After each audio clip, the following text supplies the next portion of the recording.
The Andy Pollin Show.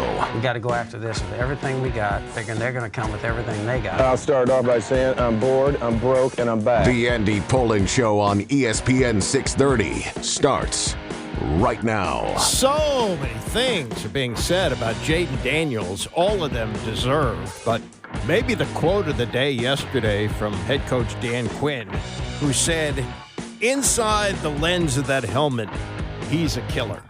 And he talked about how he stays in the same frame, win, lose, whatever it is. He never lets you know what's going on inside there. So we'll look further at that. Whew. Sam Darnold has cost himself a lot of money in the last two games. We'll look back on last night's loss that they suffered, a season-ending loss to the Los Angeles Rams, who are moving on, and much more talk about the football and the playoffs and all that stuff. But I actually want to begin with a couple of basketball things. And really, I don't think either one of them are necessarily on your radar. I'll get to the Maryland game last night, which I watched. It was on the Big Ten channel, and it was a 6:30 start, which is part of the storyline there. But every once in a while, I look at these high school basketball scores just for the hell of it. And there is a girls' basketball score from last night, and it was a game between Coolidge High School, which is a public school, and Bard High School, a school I had to look up. It has 369 students. It's in Southeast Washington. It looks like a preparatory school for college, prepare kids to go to college, and they obviously field a girls' basketball team. But they played Coolidge last night, and they lost 103 to 2. Now, what happens in these type of scores, more so with boys basketball and sometimes with college basketball, is people get all up in arms about the coach of the winning team. Oh, why did you have to run up the score? I don't subscribe to that. Having sat on the bench myself for a lot of my high school football career and watched my son, who played high school basketball and didn't get in the games very often, when there is a blowout, I think those kids deserve to play basketball. And if the other team isn't able to provide enough of a resistance and you wind up scoring 103 points, I don't have a problem with that. I really don't. But I just wonder about the scheduling by Bard of a public high school, which has, I'm sure, many, many more than 369 students. I don't know what the enrollment is of Coolidge, but I would say, most D.C. high schools, 1,500 to 2,000 kids, something like that, and 369 at Bard, and they field a basketball team, which, again, should have games, should be able to schedule games, but probably should be playing junior varsity teams, probably shouldn't be playing an established D.C. high school like Coolidge. And I don't know if there'll be any follow-up on this. If I had some time, I'd really look into this. But that is a stunning score. It really is. And whoever is in charge of scheduling for Bard High School probably needs to look and see if there's more suitable opponents for them to play. And the other basketball story is from the Maryland game, which was a pretty good finish by the Terps. They fell behind early, but they wound up beating Minnesota 77-71. And they went into this game with a very solid record, 12-4. They were 2-3 in the conference, beating UCLA. They have one of the best players in the history of the program. He's only going to stay for a year, but he's going to be a lottery pick. Derek Quinn. He's 6'10". He can shoot. He can rebound. He can hit free throws, which is really important, especially in college basketball, because you're going to get fouled when you go to the hoop a lot. And they won the game. What stunned me when I put it on, and maybe I shouldn't have been stunned, it was a 6:30 start. And there looked like there was nobody there. They announced the attendance of 10,271. That may be tickets sold. I wonder how many people thought about the Beltway traffic, how cold it was, and, a Monday night, and, just the gloom and doom of the commute back and forth, and thought, the hell with it, I'll watch it on TV. And it leads to this. I understand that TV is the tail that wags the dog. And the reason that Maryland is not in the ACC anymore and is in the Big Ten is because of the TV money. The Big Ten Network wanted Maryland because when you combine the D.C. market and the Baltimore market, it's the fourth largest in the country. So that's why they wanted Rutgers, too, because they wanted the New York market. Not that many New Yorkers are all fired up about Rutgers, but okay, that's part of the picture. But, you know, I just wonder about the look on that on television. You turn it on and you think, oh, there's 20 people there. Maybe Maryland's playing like Coppin State. No, it's a league game. Not that Minnesota's a great team, but this is an opportunity to see a team that is more than likely going to wind up in the NCAA tournament and has made a turnaround from last year where they couldn't shoot at all. They shoot much better now. And Quinn is a great player. You're not going to have that many more opportunities to see him because next year he's going to be in the NBA. And I'm not denigrating any fans for not showing up. I understand it. It's just that this is the circumstance we're in with television when they tell you when you're going to play. And, you know, an 8:30 start would be better, I think, but they're probably scheduling a Midwest game in there. And 7:30 for the Midwest is 8:30 here, so that makes more sense. And then to get the triple header in now with the Big Ten expanded to the West Coast, that they put some West Coast game on. It's I don't know if there's a solution to it, but it's a really bad look for college basketball. I think it's a bad look for Maryland. And if there's anything they can do about scheduling, they should. 6:30 games on a Saturday, okay, even a Sunday, but a Monday night. With Beltway traffic, nah, I don't think that's good at all. Not good at all, Sam Darnold, who started off the year like, whoa, what has happened here? He's on his fourth team. All the other teams blew it with Sam Darnold, and he had a great season. He threw for 4,300 yards and 35 touchdowns. But in the last two games, which they have been blown out of by the Detroit Lions and losing last night, not in Los Angeles, but the game scheduled in Glendale, Arizona because of the tragedy of the L.A. fires. The Rams, as supposedly the home team, though there were a lot of Viking fans there, the Rams won the game easily, 27-9. Darnold had a terrible night. He was sacked 9 times, and he also fumbled, which was returned 57 yards for a touchdown. Over the last 2 games, ESPN says he's thrown 23 off-target throws, has taken a total of 11 sacks, including 9 last night. The 82 yards that he lost on those sacks was a postseason record, and the 9 sacks ties a postseason record. He also, according to these stats, held the ball for nearly 5 seconds. That's more than twice as much as you should be holding on to the football. Now, Kevin O'Connell, his coach, talked about the body of work.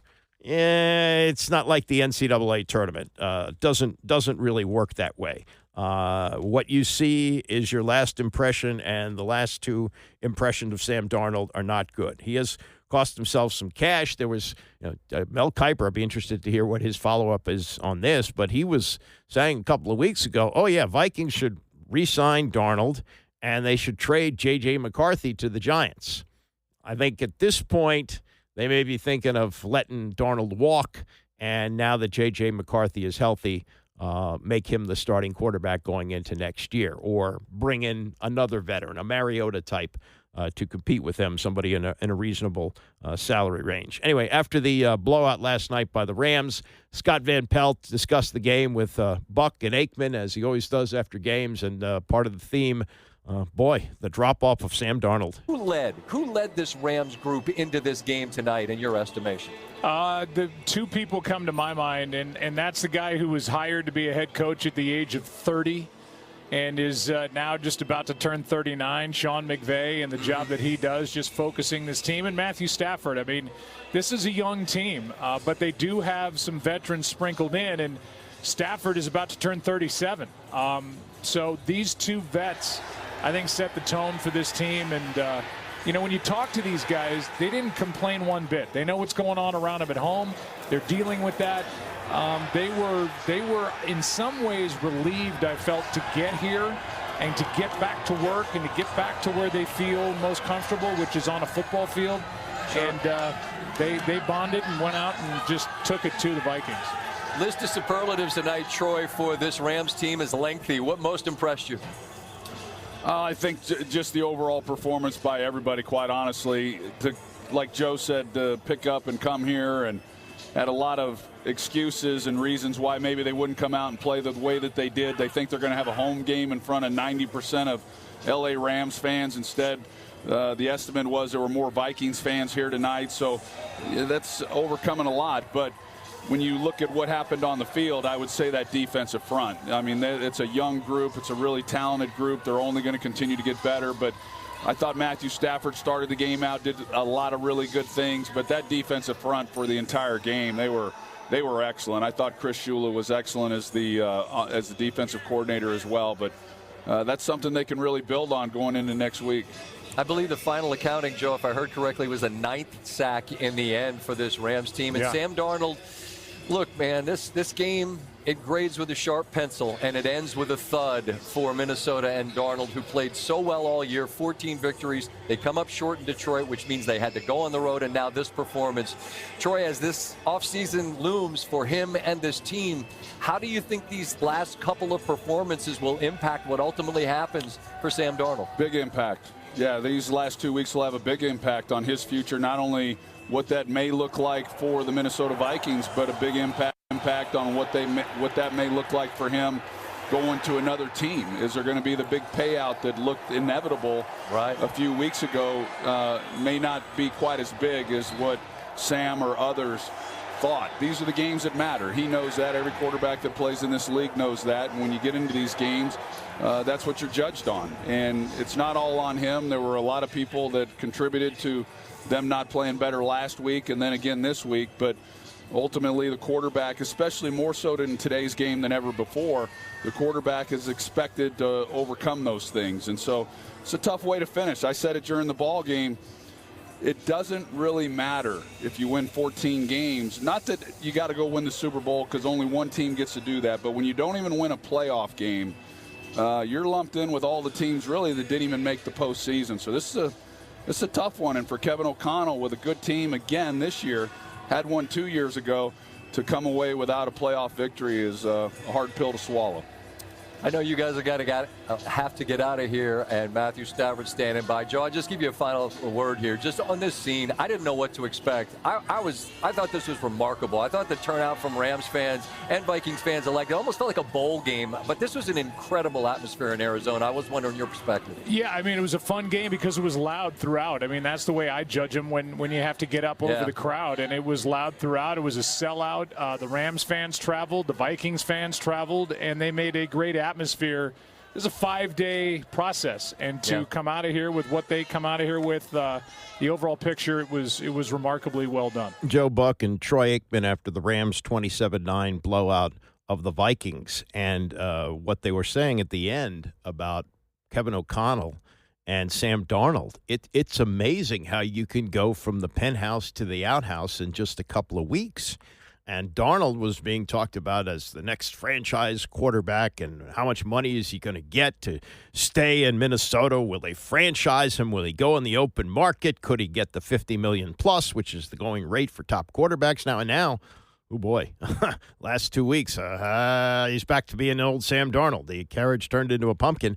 And Kevin O'Connell, who I think would be the coach of the year, as great a job as Dan Quinn has done, to have done this with Sam Darnold, to win 14 games, to get into this position, you would have thought that that would give him long-term job stability. But what Aikman's referring to there is, what have you done in the playoffs? And 2 of the last 3 years, they go in with a good team and they go out in the first round. And as you said, going out in the first round of the playoffs is almost like not making it at all. Ooh, a little stinging. So there's that. On the other side, there's the venerable Matt Stafford, 37 years old. You know, they won the Super Bowl 3 years ago, and it was thought, well, this team is going to go through a rebuild, and are they going to trade Stafford away from here so that he can go to a team where he has a chance to win at the end of his career? Yeah. No, he's got a team that may make the Super Bowl, and they will go to Philadelphia this weekend as underdogs for sure. But it's pretty remarkable how strong this team still is and how he still keeps rolling along. Very clean performance last night. He was 19 of 27, no interceptions, 2 touchdown passes, 209 yards. And they did all this. They win this game big with all the problems that are going on in Los Angeles. And when Stafford sat down with SVP, he asked him how they were able to put all that aside and win this football game. It starts with our head coach, obviously, dialing everybody in. But it's been a heck of a week. Our organization did an unbelievable job of taking care of us players, our families, everybody, getting us to a safe place where we can come and practice here in Arizona. Thanks to the Cardinals for letting us use their place for the week. And man, it's been a crazy one, unlike anything I've ever experienced in my tenure playing in the NFL. And we just know what's going on back home. Felt really motivated to play for the people of this city. It's been a hell of a week, so we're happy to come out with a win. Everybody that doesn't live in that part of the world probably did what I did all week. You're trying to text and call your people. You try not to bother them, but you just want, are you all okay? And unfortunately, the answer is that a lot of us got is no.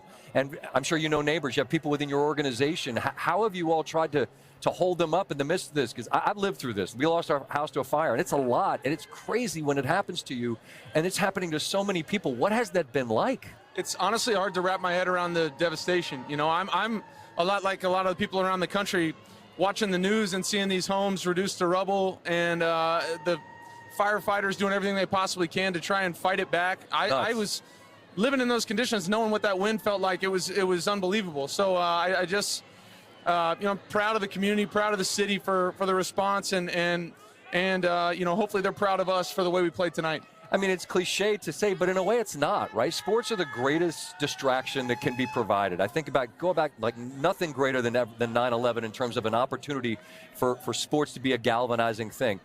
You're able to give your city something for 3 hours. Now you get a chance to do it again on next weekend. How much of a rallying cry is that among your group, just to put on for the city? It's huge. It's huge. You never want a tragedy to make you come together and do all that, but sometimes that's what you're living through, and that's what we're living through in the moment. And to be able to make it to the playoffs, get this opportunity to come here and play in front of an unbelievable crowd. It was awesome. A bunch of blue that we appreciate big time for what a week we're going through, and they showed up for us and made it loud. So it's everything to us. We're going to go back home. Hopefully we can practice. We'll figure that out and get ready for another one. I know you don't know what you're going back to, and I'm in touch with LA friends today, and like the wins tonight are scary, man. It's so beyond people's control. But you guys can control what you put on the field, and it's trite to talk football, but that's what you just did, and you played a hell of a game. And that defense, 9 sacks, man. That young group, they've been good all year. This was their best game tonight, wasn't it? Yeah, I think it was. And finally we could put some points on the board early for them to let them go attack. Yeah. And when we get up to a nice lead and they can go hunt the passer, I mean, that's an unbelievable job what they did tonight, attacking the quarterback, attacking the football, getting us turnovers, doing all of it. That's what it takes. And I was just happy that we were able to play good on offense early in the game to get us a lead and let them go. All right, last quick thought. I know you talked the least, and you're kind to share some time with me here. I kid around about the gray beard. You've been at it for a while. You've seen a lot in this game. This is a unique circumstance, but you get 60 more minutes against a really good team. You've seen the top of the mountain. What's this journey like now, given all that's going on for you personally, Matthew? Yeah, I mean, it's so much fun. I love playing this game. I love competing. I don't want to stop, and it's an unbelievable feeling to be in this playoffs and be making a run. Hopefully we just keep this thing rolling. That's Sam Darnold. Not Sam Darnold. That's Matt Stafford. Matt Stafford, who beat Sam Darnold and the Vikings last night. And Stafford and the Rams are going to go to Philadelphia for the 3 o'clock game on Sunday. The Eagles and the Lions seem to be on a collision course for the NFC Championship, but this is other things get involved here. And what's happening here with Jayden Daniels, what's happening with the Rams and what they're overcoming with the tragedy in Los Angeles, crazy things happen. And I just think back to the New England Patriots, that in a year of great tragedy in this country, the 9/11 tragedy, the irony of a team called the Patriots upsetting the greatest show on turf, the then St. Louis Rams in the Super Bowl, was remarkable. And what looks like should happen on paper doesn't necessarily happen. And wouldn't it be something to see the Rams and the Commanders playing in Los Angeles a week from this weekend? Or you could even see the other great storyline. Locally, you hope this doesn't happen. But the reality is the Lions are 8.5-point favorites, that Matt Stafford goes back to Detroit and plays against his old team to get back to the Super Bowl. A lot of great storylines in the NFL. Especially number 5 and the Commanders. And yesterday, London Fletcher, former Redskin great and now part of the radio crew with Bram Weinstein, talked to TMZ about what this team is doing. Yeah, when you start winning like this, it's not just ESPN that comes knocking on your door. It's the TMZs in the world. And what London said yesterday to them and more as we continue. It's the Andy Pollin Show, ESPN 630. The Andy Pollin Show on ESPN 630, the sports capital. So what's it like to try and tackle a freight train? The Buffalo Bills are going to find out on Sunday evening when Derrick Henry and the Ravens come to town. Baltimore is a 1.5-point underdog for this game, but boy, for road matchups this week, that to me is the most intriguing. Yes, it's not the most interesting with the hope that the Commanders can somehow get by the Lions, but of the 4 road teams, I think Baltimore is probably in the best position to win. Don't give Houston much of a chance at Kansas City. It's going to take number 5 magic for the Commanders to get by the Lions. Rams, off their win last night, working on a short week, playing Sunday at Philadelphia in the cold. We'll see. But that game that wraps up the weekend, the divisional weekend, that to me is the most intriguing of all. We'll get to some thoughts of people who follow the league, cover the league, and what they think about Derrick Henry heading into that game. Meantime, it wasn't just the game from the other night that's getting the attention. The call that Bram Weinstein had, along with his partner London Fletcher, has, as we say, gone viral. Step good, hold down, kick on its way. It is good! The Cardiac Commanders are the Clutch Commanders. They do it again. We'll see you in Detroit. And Jay Gonzalez kicks in the door and kicks us into the second round of the playoff. This team, at the end of games, I have never seen anything like it. They get it done week after week. So, when that goes viral, a TMZ, among other outlets, jumps on it. And yesterday, London showed up on TMZ to talk about the team and the miraculous season that they've had of a 4-win season last year, and also the call from Sunday night. They talk about the intensity of the playoffs kind of ramping up from the regular season. So, needless to say, we had to ramp it up in the booth when we called our first playoff game, and especially to win that game on a game-winning field goal. So, Bram and we had to ramp it up a little bit. Talk about this team. You know, you played 7 years with the organization, and it was before then is the last time they won a playoff game. 6,945 days in between playoff wins. You've been around for a bunch of them. This team, how do you explain what they are currently doing? Man, I tell you what, it's been a magical season. I would say it starts with Dan Quinn and the way he's brought this team together so quickly. The roster is about 70% turnover on this roster from last year's team, and the way they've been able to do this so quickly. Obviously, you hit a home run with Jayden as the quarterback, and him being able to do the things he's done as a rookie. But these guys, they play with so much confidence, and Dan Quinn has that motto: anybody, anywhere, anytime, and they believe in it. They play with great confidence. They're prepared. The late game situations. This is our 5th straight kind of game winning or win on a last play of the game scenario.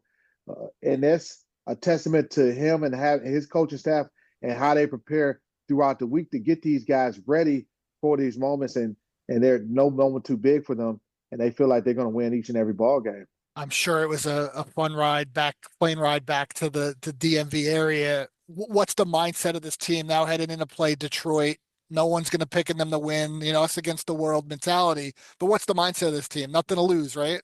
Yeah, well, it's the mindset that they're not going in it. I don't think they're going in like, hey, nothing to lose, because that's the kind of like, underdog mentality. It's a mindset where these guys feel like they're one of the better teams in the National Football League, and their mantra all year, and it's around the building, it's around the stadium, is everywhere you see it on T-shirts.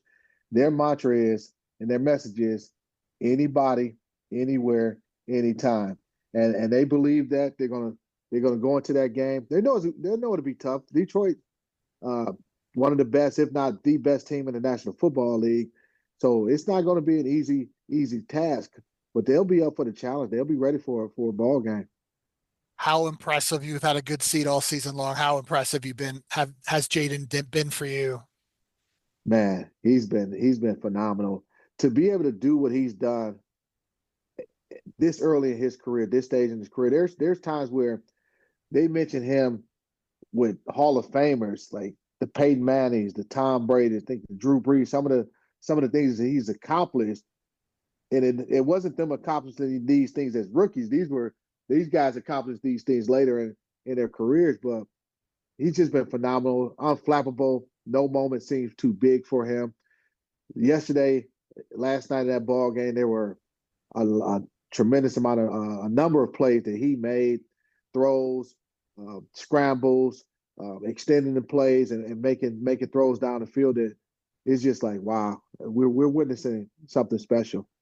What's the key to going into Detroit, and taking care of business as a defensive guy? How do you shut that offense down? What's the key to getting the victory?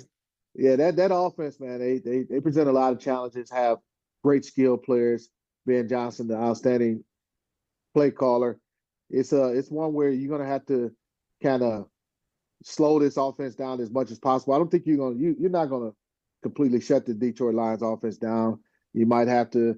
It may be a situation, hey, well, we're going to give up some yards, but if we can hold them to field goals and win the third down, and in their case, probably win some fourth down scenarios, it's going to be that type of ball game. But because they have explosive players as runners, they got explosive receivers, so it's not a situation where you go in there and say, hey, all right, we shut down their run game and put it all on Jared Goff, and he can't, and see if he can beat us. Nah.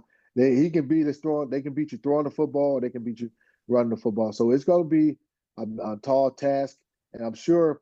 And I'm anxious to see the game plan that they come up with. Joe Witt Jr., who's the defensive coordinator here, first-year defensive coordinator, has done an outstanding job, especially when you look at where this group was week 1 against Tampa Bay and where they were last night in that wild card victory. Any prediction for the game? I know obviously you're biased, but what does your gut say? Hey, what do you think my gut said? We're going in there, man. And if they allow us to come down to the wire, I like our chances. But I'm expecting it to be a great game. That's what I'll say. Expecting it to be a great game, and I wouldn't put anything past this football team, man. They believe, they play with great confidence, and they find a way to win close ball games. And I believe wholeheartedly in this football team that they can go in there and win that game. And it's not going to be easy by any stretch of the imagination. I think this will be the most hostile environment that we played in and will play in all season long. Those Lions fans, they'll be ready, and they'll be ready. And so, but it should be a fun night. That's London Fletcher, the radio analyst for the Commanders on TMZ yesterday. What he says about if it comes down to the wire, that's what you look for. If this is a one-score game and the Commanders have the ball with time left on the clock, reasonable amount of time, not just Hail Mary, because the likelihood of doing that again like they did with Chicago is, next to nothing. But if they have some time and they can take it down the field and either set up a field goal to win or tie the game or a touchdown to win or tie, I'm with London. Like their chances. More Jayden Daniels flowers. Tony Dungy on the Dan Patrick Show yesterday. Unbelievable poise for a 22-year-old or 23-year-old, whatever he is, to come into those big moments and be able to just function like nothing else is going on. I was talking to Todd Bowles and the defensive coaches before the game. They said, we've got to get the ball out of this guy's hands because when he has it, he makes things happen. And they couldn't do that. They blitzed, they played coverages, they did different things. He kept the ball, he made great decisions, and that's just beyond those years. For however he does it, I'm not sure. But when you're drafting somebody, you can look at tangible items. I can watch you at the combine. I can see things on tape. Poise is something that I don't know how you measure it or what you look for when you're trying to find out if somebody has it or doesn't. That is the key thing, too, especially with quarterbacks. Everybody wants to look at arm strength. They want to look at all these measurables. And it's really, can you process information, and then can you function in the big moments just like it's practice? And that's what this young man has done all year. They're winning all these close games at the end. He's making the plays to win it. And that's what you can't measure. That's what you don't know until you get them. That's Tony Dungy, who coached one of the best to ever do it, and Peyton Manning coached him to a Super Bowl championship. So he knows it when he sees it. And, one of the things that Dan Quinn always talks about is the preparation. And if you're fully prepared for the moment, you're more likely to perform. And all this showing up at 5 o'clock in the morning to watch tape has had a lot to do with this. And the fact that he doesn't let you know if he's getting high or low or whatever, he just keeps it even-keeled, that translates to the team as well. I remember covering the Cowboys when Tom Landry coached them. Tom Landry is a former World War II fighter pilot, and he was actually in a situation where it looked like the plane was going to crash. And he managed to stay calm, keep things under control, get things righted, and they landed safely. And he thought, when I am coaching, I want to translate that same demeanor to my players. And, you never saw the expression of Tom Landry change. Now, I do remember talking to players about how they would not necessarily perform as well at the end of the season, and some of them said, well, it's because he never changes. You just get tired of it after a while. Maybe there's that. But with Daniels, it's not that. And he's just got that thing going on. Here's the scouts' view of this. Daniel Jeremiah is a former college quarterback, and he also was a scout for a number of NFL teams, now works for the NFL Network as an analyst. He was on the Rich Eisen show yesterday and talking about what he observed in watching Jayden Daniels in the win on Sunday night. Well, I don't know if I've ever used combine these words, but he's yawningly good. I just saw someone, when you watched him in that game, and this is what is, you scout, you watch the All-22, but then when you go to a live game and you can watch a player, or even when you're watching on TV, especially in the playoffs, it gets so many cameras and so many different angles. I love the close-up shots of quarterbacks in, whether it's a college quarterback in the college football playoff or whether it's an NFL quarterback getting his first taste of the playoffs. Rich, have you seen anybody with a lower heartbeat than what Jayden Daniels looked like last night? I mean, even when the kick went in, it was just like, all right, what do we have him for snack after the game? We get a little sandwich here? What do we want? He is so unfazed, and it doesn't seem big at all. In fact, he's the one who looks like he's been through, a dozen of these playoff experiences. And I also think it's like a muscle. When you have a chance during the regular season, your first NFL campaign, to have all these late moments, these late wins, and I know they put the Hail Mary aside, but look at what he did at the Eagles at the end of that game, the Cowboy game where he brought him back and then it fell apart, but it wasn't his doing. He has built up so many of these experiences that there was weird to watch a game, and having seen Tampa up close and personal this year, I know how good that defense is.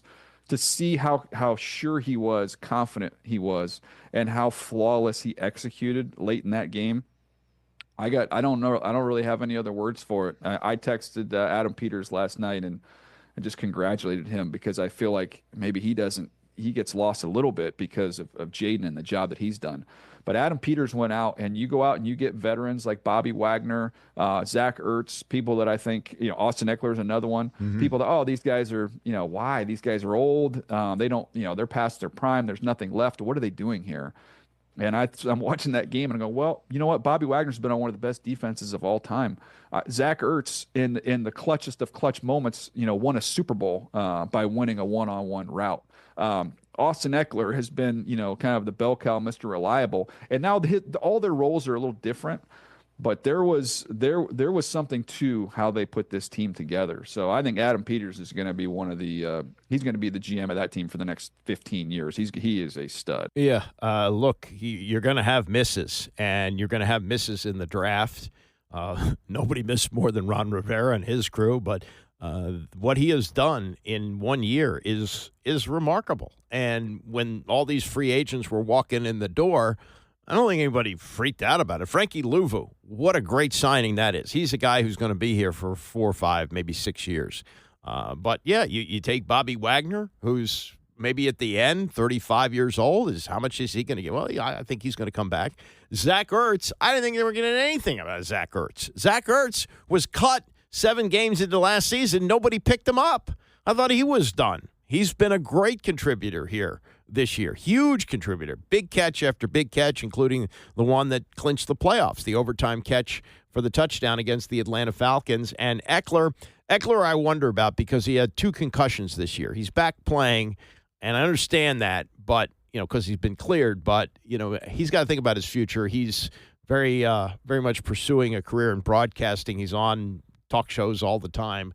I wonder at the end of this year if he'll come back. But the other thing about this team, and no matter what happens on Saturday night, they look many, many times closer to being a Super Bowl contender than they did going into the season. And I think there's going to be guys in that age group, the Ertz and the Wagner age bracket there, where they say, well, okay, we're part of the rebuild here, or the recalibrate, as Dan Quinn calls it, but we think maybe there's a chance to take the full next step next year and maybe get back to a Super Bowl. They both have played in Super Bowls. Ertz won 1, Wagner won 1, Wagner played in 2. They've been there, done that.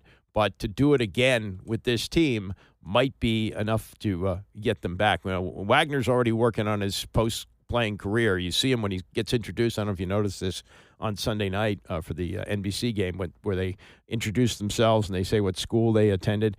He said Howard University and Utah State. He played in college at Utah State, but he's now pursuing his MBA at Howard. And, he may be ready to move to the next thing. But this has been an absolutely remarkable season with the seasoned veterans like Ertz and like Wagner and others. But it's also about the kid. It's about number 5. And as long as you got number 5, you got a chance. Coming up, Tony and Mike weighing in on the Commanders' success, and also Troy Aikman taking a big swing at the Cowboys for the Mike McCarthy parting of the ways. We'll get to that and more as we continue. It's the Andy Pollin Show, ESPN 630. What did your mother always tell you? If you don't have something nice to say about somebody else, don't say it. That's not how Troy Aikman handled things last night. Saying about an owner who gave him a lot of money, 3 rings, great life, the whole deal. Yeah, I don't know if it's such a good idea to coach the Dallas Cowboys. I don't really know how good of a job that is. We'll get to that later this hour. Much more preview on the Commanders playoff game coming up in Detroit on Saturday night. Dan Quinn with some really interesting things to say about Jayden Daniels yesterday. It's almost at the point where it's getting redundant, but the superlatives keep flying and the accomplishments keep getting greater and greater and greater. And what they did the other night in Tampa, just remarkable. TMZ threw out this number. I guess they did the calculations on it. The amount of days between playoff wins for the Commanders, 6,945. And the fact that they did it in the same exact stadium against the same team is somewhat interesting. And the other thing that I really hadn't thought of, I was talking to a friend of mine about this last night, that the 1999 team, which was Dan Snyder's first team, he took over in late May, really too late to screw it up. Charlie Casserly had done a lot of things, trading away his first-round pick to Mike Ditka and the Saints, who gave him the Saints' entire draft, which he was able to maneuver for some great players. They took Champ Bailey in the first round. They signed Brad Johnson as a free agent, and Brad Johnson went on to throw for 4,000 yards. And it was just a really good team that could have been made better had they not had the worst owner in sports, and as he would prove it over the next 25 years. But they won their division. They hosted a playoff game against the Lions, who are quarterbacked by, ironically, Gus Frerotte. And then they go down to Tampa to play a really good Tampa team that took the Rams to the wire, the greatest show on turf, the Rams team that won the Super Bowl with Kurt Warner. And so they went down there and had a chance to win the game at the end. Brett Conway lining up for a 53-yard field goal. Johnson was the holder. Dan Turk was the center, and Dan Turk was the older brother of Matt Turk, who was the punter here for a long time, all-pro punter, really good punter. But Dan Turk was the snapper, and in a very crucial situation, he rolled the ball back to Johnson. Johnson picked it up and threw it into the end zone, but it was incomplete, and Washington lost the game. The game-winning field goal, the doink the other night, was at the same end zone, same goal posts where they had a chance to win the game. So I guess there's some symmetry to that. The two kicks happening almost exactly 25 years apart. Isn't that something? Isn't that absolutely remarkable? And all that happening with this team. And, maybe it is that special year. Who knows? I got some personal things here. My grandson, who was born on January the 5th, he was 5 weeks early and has the middle name of Jayden. He's Aaron Jayden Cantor. Maybe it's a sign there. Who knows? It's not something that anybody would have expected back in August, but here we are heading into the divisional round of the playoffs. And as you look at the teams that are still fighting here, maybe you expected the Texans to get back to this point. They were there last year. They got C.J. Stroud, one of the best quarterbacks in the league. Kansas City, you always expect them to be there. Certainly the Lions are expected to be there. Eagles, Bills, Ravens, and maybe the Rams, but not the Commanders. Who doesn't belong and why, but they're there. And Tony and Mike kicked around their success yesterday on PTI. Wilbon, what does this win mean for Washington and for Daniels? Tony, they've come so far. Nationally, people are starting to put together the pieces. You hear the story often enough. You start to connect some dots. You and I have connected all the dots. We did most of them live at the time they were taking place.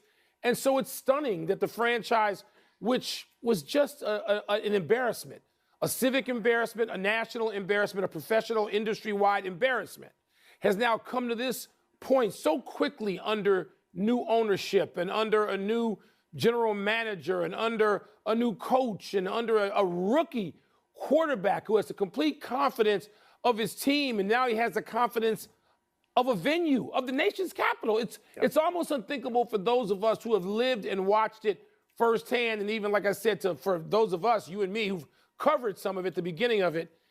And yet, Tony, it was a game that could have gone either way last night. It was sort of a pick-em game. It had drama, all the elements of drama. I do feel a little bad for Baker Mayfield.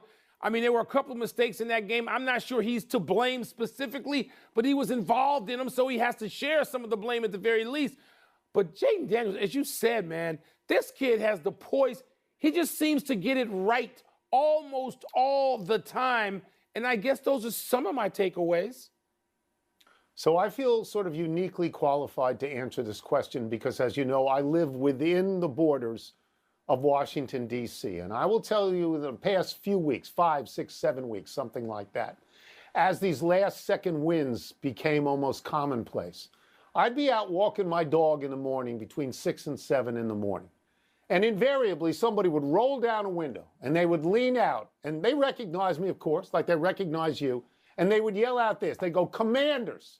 And there was such joy in the word. There was such joy on their faces. And the people that I'm talking about are people who deliver packages in the morning or pick up the trash in the morning or build houses in the morning or put on suits and get in a car and go downtown to an office in the morning, maybe even on Capitol Hill.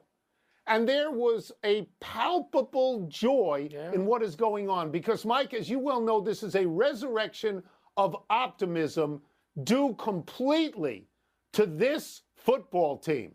It's this football team, and it is palpable out there. You can feel it. For 25 years, all the joy was gone. It was just gone. And now in the second year of new ownership, as you said, they've hired a new general manager, they've hired a new coach, they've hired a new offensive coordinator, and they've drafted this kid, okay? And this kid, if he stays healthy, is going to keep him in this position for years. Mike, Jayden Daniels is Joe Burrow. He is Cam Newton. He is Lamar Jackson. He is that rare Heisman Trophy winner who comes into the league with confidence, ability, and stage presence. He's got it. He's the goods, Mike. It seems that all things are now possible for that franchise. When 2 years ago, it was the opposite. It's a 180-degree spinorama. Yep. It's wow. It is. They've gone from 4-13 to 13-5. It is a complete and heartwarming turnaround if you live here. If you live here. Yeah, and I do. And I've lived here most of my life. And I remember the days when people walked down the street and said, "Hail to the Redskins," and when you could walk down Constitution Avenue and see like T-shirt vendors on every corner, selling Redskins playoff gear, Super Bowl gear. They're not there yet, but they're in the divisional round of the playoffs. And I love that term that Tony used, resurrection of optimism. That's exactly what's happening here. And boy, you have to have lived here a long time to have felt that, because you're really talking about the late 80s, early 90s. It's well over 30 years ago for this franchise. And Tom Lavero weighing in on this today, looking at what Dan Quinn has done. And I've talked about this as well, where he, was asked at his opening news conference about rebuilding, and he called it recalibration. And the headline on Tom's column today in the Washington Times is Dr. Quinn's medicine show has been a miracle cure for ailing franchise, recalibration faster than expected. And I do not remember this, but Tom says in training camp, Quinn was asked about that, and he said, somebody asked me over the summer, they said rebuild. He said, that sounds like real estate. That's why I said recalibrate. It's not rebuilding like we're buying an old house. How quickly can we become good? And they have become good. As Tom writes, recalibration is simply the act of calibrating something again. But what Quinn has done is calibrate something again that was ancient, something that happened in the 20th century with this franchise, pride and success. If that's Quinn's idea of recalibration, he should consider marketing it a startup website. Go on Dr. Phil, open up Dan Quinn recalibration clinics around the country. He would put Tony Robbins on the self-help empire out of business. And Tom goes on to write, it's as if someone walked into the Dan Quinn recalibration clinic, emaciated, smelling, wearing rags, and left looking like a model, or Jayden Daniels. He's done all that. Quinn yesterday with his weekly Monday news conference, talking obviously a lot about Jayden Daniels and what he has seen so far out of him now 18 games into his NFL career. Jayden has such poise in these winning time moments, John, and that is contagious as well. I was thinking of we were talking earlier with one of the coaches. He has such poise, and one of my friends that I coached with in the 90s at Hofstra was Jay Wright, and it made me think of the championship game of Villanova and UNC. And if you watch, there's a clip of Jay right before the three-point shot goes off. He says, bang, turns and walks, to shake one of the guy's hands. And Jayden has poise in these moments where he doesn't go wild after or lose his cool. He just has real poise in that spots, and it's the same whether it went well or didn't, and that's really hard to do. And so having poise in those moments, John, that's a really big thing, because the other players see it and feel it, and they have it in those moments as well. We practice it a lot, but it looks like we practice these moments a lot. And Jayden in those spaces, he is just very much bang onto the next one and going. And that's a really cool quality to have. I hadn't really thought of that analogy, but Quinn is clearly a big basketball fan, and he also is a boxing fan. In fact, he was asked about the comparison of this team to a boxer, and he said Marvin Hagler, tucking his chin and throwing punches, and that's what they do. And then one of the other follow-ups on Daniels was, when did you see him emotional this year? Because we're not seeing it on the field, as Quinn just outlined there, whether it's going well or it's going bad. He's the same guy. He said, he was asked, when was he emotional that you noticed? Probably when Marcus threw the game-winning touchdown pass in Dallas. Like, he was the most emotional in these other moments where he's the one in charge. Like, he's iced up, man. Like he ain't letting you into that. Like, inside the lens of that helmet, like, he's a killer. So the most emotional I've seen him is his joy for Marcus into that spot, to let that emotion and happiness out for a guy that means a lot to him. That is something that they should put on a T-shirt. That's exactly right. He said, inside the lens of that helmet, and he wears that face visor, inside the lens of that helmet lies a killer. That's a great quote.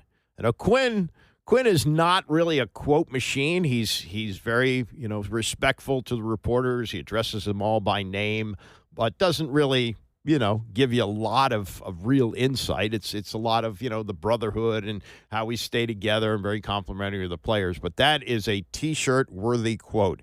inside the lens of the helmet lies a killer.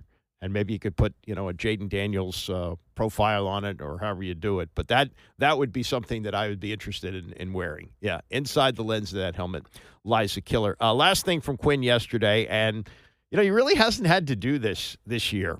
We've had so many players over the years who've, just been terrible. And Ron Rivera spent a lot of his 4 years defending performances of the players.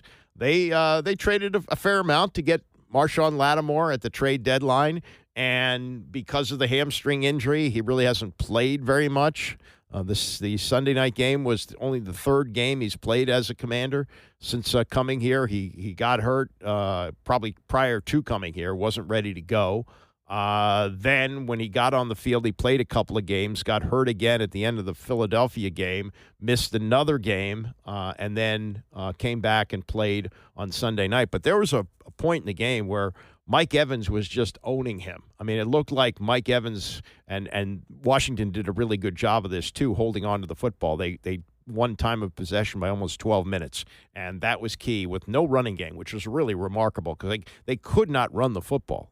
Brian Robinson had, I think, 16 yards on like 10 carries. He's been ineffective the last couple of weeks, and so they were having to control the ball with the short passing game. But when the ball went back to the Buccaneers, Mike Evans was dominating Marshon Lattimore. And given the opportunity, because they did bench him at one point. Now, Quinn says that was because of pitch count coming back from an injury. But he was owned by Mike Evans during the middle part of that game. But Quinn, as you would expect a coach to do, I'm not being critical here, but you're not getting a hint of criticism from Dan Quinn about Marshon Lattimore. We love what Marshon brings to us. We don't look at the game as one box score or one player. We look at it as a collective. And like I said, there was other plays that wouldn't show up to make a tackle to hold them to a field goal at the end. Those are important moments for us as well. So and give Tampa and Mike their credit too. Like they've been excellent this entire season. So I don't want to shortchange that as well. Yeah, okay. That's an old term that they pay the other players too. But that's a concern because Lattimore was expected to be like the booster for the playoffs. They didn't really go out and sign any big money free agents. And in Lattimore's case, he was under contract to New Orleans, so they would have had a trade for him. But they really didn't make a move in that direction. And as they started winning and got close to the deadline, which was early November, they said, if we get there, this is where we're weak. We're weak in the secondary. We'd like to get a lockdown corner, and Lattimore's that guy. But, aside from when he played against the Saints, his old team, and they didn't throw the ball in his direction, he's had some moments and had some plays. He was traveling with Mike Evans. Evans is going to go to the Hall of Fame. I mean, everybody knows that. But the one-on-one matchup, which Lattimore was adamant about doing, he talked to other players and talked to reporters before the game. Yes, I will be traveling with him. That didn't work out very well. And we'll see what happens when they go to Detroit on Sunday night. But he did not have a good game, did not have a good game at all. And Dan Quinn, that's what a coach does, will defend his players and defending the performance of Lattimore from Sunday night. So after a lot of footsie, really, from Jerry Jones about the future of Mike McCarthy, that they finished up the season and they won the game against Washington and they won another game and players are still playing for him. And, why wouldn't he bring them back? Well, yesterday was the announcement that Mike McCarthy is not coming back to the Dallas Cowboys. He was hired at the same time Ron Rivera was hired here. McCarthy lasted 5 years. He did have 3 12-win seasons, but he only had one playoff win, and this year they have a losing season with Dak Prescott getting hurt, and so now the Cowboys are moving on. And, Troy Aikman has been a good soldier for the Dallas Cowboys. Cowboys, good for him. He was drafted by the right organization, got to play for Jimmy Johnson, and they won 3 Super Bowls, although he didn't like playing with Barry Switzer, that's for sure. In fact, I'll give you a quick story. After Jimmy left, he was only there for, 5 years, right? Came in 89, and his last year was 92, 89, 90, 91, 92. He only had 4 years. 4 years as the coach of the Cowboys, and they won 2 Super Bowls. And Aikman, cemented himself as one of the great quarterbacks of all time, Hall of Fame quarterback. And he loved working with Norv Turner. Norv Turner, the offensive coordinator for the 2 Super Bowl championships, came here to Washington after that and proved that as a head coach, he was a really good coordinator. He got 3 shots. I mean, here, Oakland, and then did get San Diego to the AFC Championship game. To be fair, Washington and Oakland were really considered mulligans because of the horrible ownership situations. And he only lasted, I think, 2 years with the Raiders, was here as the head coach for most of 7 years. Got fired by Dan Snyder with 3 games to go. But in the year after he came here, now let's see, it's 2 years after he came here. So at that point, Aikman had been playing for Barry Switzer for 2 years, right? For 2 seasons. And he came here, and there's reason to believe that he faked a calf injury so that the Cowboys would lose the game and that Jerry Jones would hire Norv Turner to be the head coach of the Cowboys. As it turned out, Heath Schuler went into Dallas. I think Aikman played and beat him in Dallas at the end of the season. But that Cowboy team was very good, and they went on to play in the Super Bowl and beat the Steelers. So they won their 3rd Super Bowl with Barry as the coach. But anyway, Aikman has had loyalty to the Cowboys. That's the only team he played for. He did consider playing for Norv when he was the offensive coordinator in Miami, but stayed retired and has been broadcasting forever. And so last night, before the game, he was on the set with the crew from Monday Night Football, and that included Marcus Spears along with Scott Van Pelt and Ryan Clark. And so this was the conversation that they had about the departure of Mike McCarthy from Dallas with Aikman on the set. Well, I thought Mike McCarthy would be the head coach, so this is a bit of a surprise for me today that he's not going to be. And what went into those conversations that Schefter talked about, I'm not exactly sure, but it suggests that there's not a real plan. I mean, and the fact that they haven't had the opportunity to maybe interview a Ben Johnson and some of these others, Aaron Glenn. I think that what Schefter said as far as Kellen Moore being a candidate, that seems logical to me. A guy who has familiarity with the building. He's worked obviously with the Cowboys and with Jerry Jones, and they know each other very well. In fact, when Mike McCarthy got the job, it was told to Mike that Kellen Moore would be the offensive coordinator. So that's how much the Jones family thinks of him. Beyond that, it's hard to imagine. As far as a coveted job, I don't know that that's accurate. I mean, really? I do think the Cowboys are obviously a high-profile team. Whoever is covered or whoever is head coach of that team is certainly going to draw a lot of attention. But I think most football people that take over as a head coach, they want to do it on their terms. That's fair. That's hard to do. And it's, if you take a Dan Campbell, for instance, is Dan Campbell if he's with the Dallas Cowboys? It's hard to imagine that he is. It's hard to imagine that a lot of these coaches might be. So I love the Dallas Cowboys. I played there for 12 years. I wish them well. But to say that it's a coveted job, I'm not sure I would necessarily agree with that. Maybe it's semantics, and let me just be clear. I agree with what you're saying because, Swag, you look at that job, and it's the star, and it's Dallas, and it's all that comes with it. But you're also hamstrung to a degree by the money you've got sunk in a couple of star players, and that you're going to have to pay Mike if you want to keep him. How do you view what that job is? I agree with Troy. Therein lies – there's a difference in flash and substance.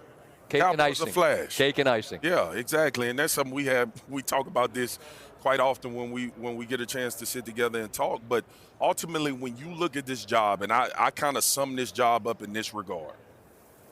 If the owner is not going to change, are you willing to hire a coach with enough cachet to challenge you on not changing? And it's what's going to be best for the locker room and the guys that's playing on the field. We throw this word distractions around a lot in football. Things are happening, and there's a lot of distractions going on. Distractions are a part of playing in the NFL. That's not singular to any team in the league as far as having distractions. The difference is in Dallas is the guy that makes the decisions creates the distractions.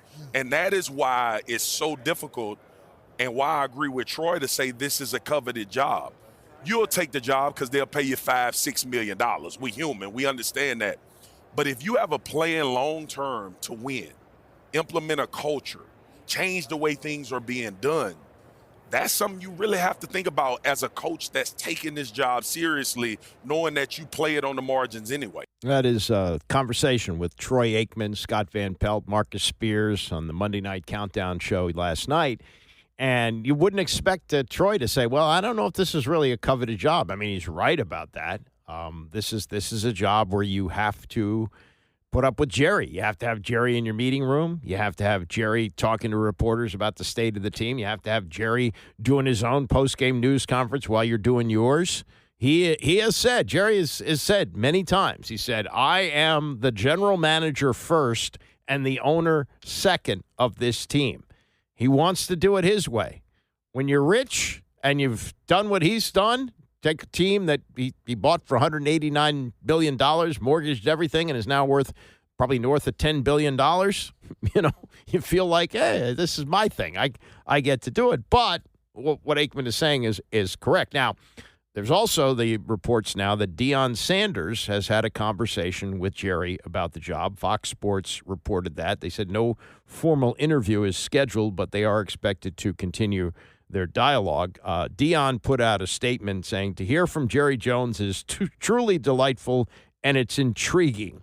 I love Jerry. I believe in Jerry. After you hang up and process it and think about it, it's intriguing, but I love Boulder and everything there and about our team, the coaches, our student body, and the community.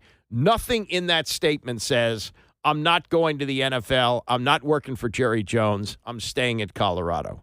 He's saying to hear from Jerry Jones is delightful and intriguing. He loves it there, but this could also be, if he does want to stay, leverage. Hey, I got something that's really intriguing. I might want to leave here. I'm sure that there's, buyout language in his contract, which is very easy for him to go to the NFL. He got a 5-year, $29.5 million deal when he was hired by Colorado a couple of years ago after the run at Jackson State.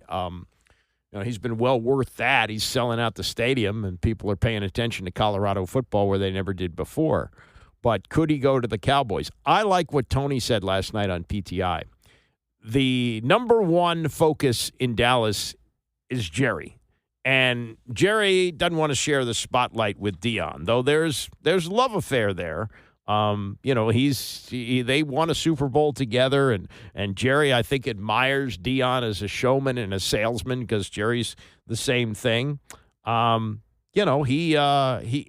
thing that Deion said back in November, it's just posturing. He said, I'm happy where I am. I've got a kickstand down. You know what a kickstand is? It means I'm resting. I'm good. I'm happy. I'm excited. I'm enthusiastic about where I am. I love it here, truly do. Well, I know a little bit about kickstands because I like to ride bikes. And the one thing about kickstands is it's actually called a kickstand because you can quickly kick it out and get on your way.